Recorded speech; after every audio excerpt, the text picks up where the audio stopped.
Today I am looking at the Giantmouse Ace Grand.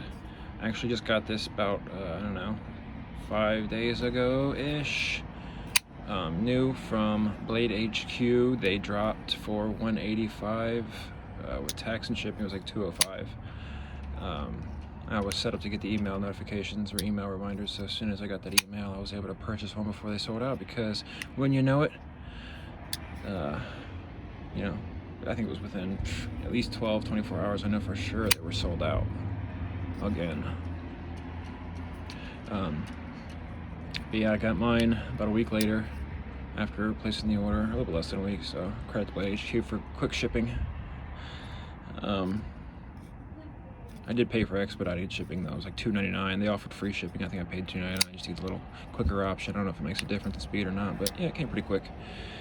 But yeah, as you can see, this knife's pretty cool. When I got it, I noticed the first thing was the blade looked a little bit off center, but I'm not sure if it's. I mean, it doesn't really bother me. It's not touching the scale or anything. There's a decent gap there, and everything else is fine on it. The clip actually was on the right side. Obviously, I'm a lefty, so I switched to the left side. And when I did that, it had a big gap in between the clip and the scale itself. So I took it off and bent it, which this is a thick wire clip. It wasn't easy to bend, so it took me some straining. Got it bent back, clipped on here, good to go. Now, somebody asked me if this had a good detent, because I guess they had one in the past and it didn't have a very good detent. He said it was really strong, hard to spidey flick. With this model, it couldn't be any more perfect. Detent is super flickable. I mean, just no wrist flick at all, or no wrist action whatsoever. I'm completely just flopping it out there with my middle finger. You can even do it with your pointer finger if you want.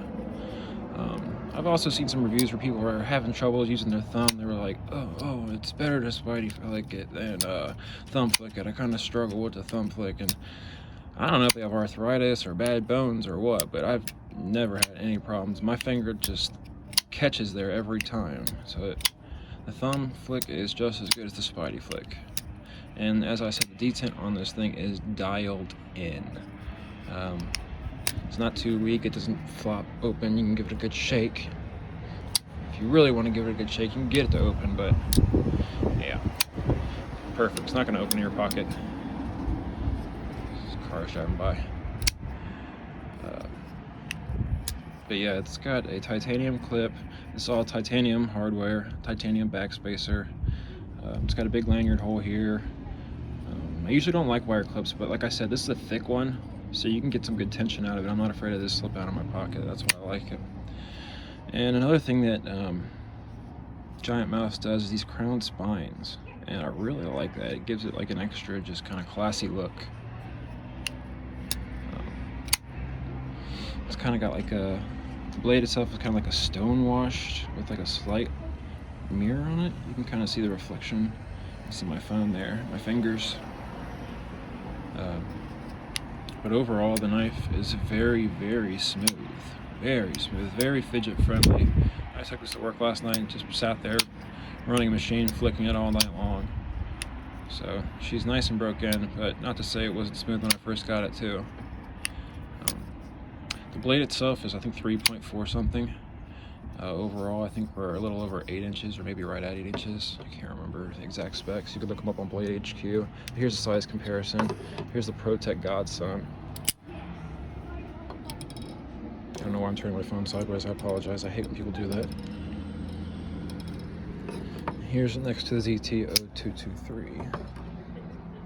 You see it's quite a bit longer than that. And here's a wee chimera. These are just a couple knives I had on hand to show off.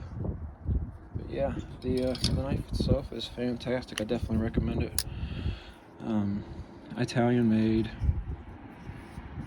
It's kind of like it seems like a worker's knife. Oh, did I say it's elmax steel? I don't know if I mentioned that. Elmax. Apparently they make, elmax is a very good steel. It's up there with M390, 20CV, 204P, all that good stuff. Micarta makes some of their knives in elmax. But Yeah, I definitely recommend picking one of these up if you can get them. Like I said, they sell out pretty quick. So, I mean, I've even seen people on Facebook selling these things for, you know, $50 to $100 over the $200 mark. They're at $250, $300. I don't know if they're selling for that much, but they're listing them for that much. So, just goes to show you, you know, what kind of want is out there for these, what kind of demand is out there. But yeah, I definitely recommend picking one of these up. And I will say, this thing is a freaking razor. It's sharper than a razor. It's saying a razor, this is not doing it justice. If you touch this to your arm hair, it pops them off. It is sharp. So they did a great job on sharpening it. Comes like a, I've said 3 times already, like a laser out of the box. Yeah, pick one of these up.